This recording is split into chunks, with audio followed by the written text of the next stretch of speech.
ધૂળેટીને એક નવી ઓળખ આપતું અને પરંપરાગત હોળીની ઉજવણીને ઓર્ગેનિક રીતે સ્વરૂપમાં રજૂ કરતું મેટફેસ્ટ આ વર્ષે 4 માર્ચે સુરતમાં યોજાવા જઈ રહ્યું છે. ટ્રિયમ ક્લબના સંચાલક સુરેશ ગોંદલેના સહયોગથી અવવા ચોકડી ટ્રિયમ ક્લબ ખાતે યોજનાર આ ઇવેન્ટનું આયોજન કલર્સ ઇવેન્ટ્સ એન્ડ એક્ટિવિશન દ્વારા કરાયું હતું. સુરત શહેરમાં મટફેસ્ટનું આ 6ઠું આયોજન છે. કોવિડ દરમિયાન બ્રેક પછી હવે મટફેસ્ટ ફરીથી કમબેક કરી રહ્યું છે. આયોજકોનો દાવો છે કે કોવિડ બાદ હવે માર્કેટ ફરીથી મોટા અને કમર્શિયલ ઇવેન્ટ્સ માટે તૈયાર થઈ ગયું છે.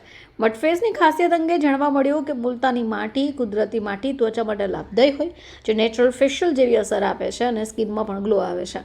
ઇવેન્ટમાં મુંબઈના પ્રખ્યાત મહિલા ડીજે રીના બારોટ અને અન્ય ડીજે પાર્ટી, રેન ડાન્સ, એક્ટિવિટી ઝોન જેવી સુવિધાઓ ઉપલબ્ધ રહેશે. મુલાકાતીઓ માટે લોકર રૂમ, મહિલાઓ માટે અલગ ચેન્જિંગ રૂમની વ્યવસ્થા પણ રહેલી છે. ખાસ આકર્ષણ તરીકે પ્રાઇવેટ પીટ્સ અને વીઆઈપી લાઉન્જની સુવિધાઓ પણ રહેશે, જેમાં પરિવારો પોતાની પ્રાઇવેટ જગ્યાઓ પરથી અલગથી મેટફેસ્ટનો આનંદ માણી શકશે.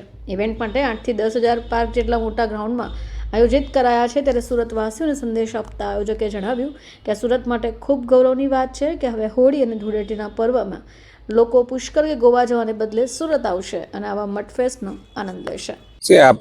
મારું નામ સુરેશ ગોંડલિયા, ટ્રાયમ ક્લબના ચેરમેન છું અને આ જગ્યા ટ્રાયમ ક્લબના સ્થળે થઈ રહ્યું છે આ ઇવેન્ટ. હોલી અને ટ્રાયમ કે સંગ આ ટેગલાઇન પર વર્ક કરી રહ્યા છે. આમાં જે હોળી રમાશે એ નેચરલ કલરથી અને સાથે સાથે ફૂલોની હોલી બી અમે એરેન્જ કર્યું એક સેક્શન, અને મુલતાની માટીનું મડફેસ્ટ બી કર્યું છે અને રેન ડાન્સ બી કર્યું છે. એટલે ઇવન ડીજે અને મ્યુઝિક સાથે લોકો એન્જોય કરે એ બધું આપણે ગોઠવણી આ જગ્યા પર કરેલી છે. જી, આજે ધૂળેટી રમવા આવશે તે લોકો માટે કોઈ ચાર્જેબલ છે કે કેવા પ્રકાર? એ બેઝિકલી એક મેનેજમેન્ટ કંપનીમાં આપવામાં આવ્યું છે. એ લોકો બુક માય શો થી એ લોકો મેનેજ કરે છે અને બુક માય શો થી લોકો બુક કરીને લોકો આવશે. બુકિંગ કેટલું છે સર એનું?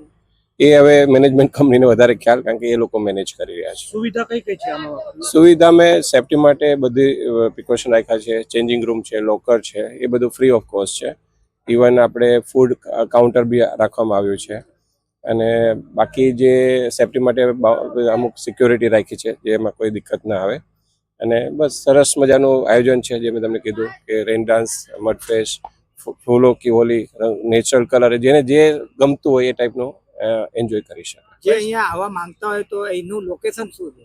આ છે આબા ચોકડી પર. આપણે ટ્રાયમ ક્લબ તમે ગૂગલ લોકેશન નાખશો તો આવી જશે. આ સરસાણાથી બી આવી શકો, આબા ચોકડી સાઈડ, અને આબા ચોકડીથી બી આવી શકો.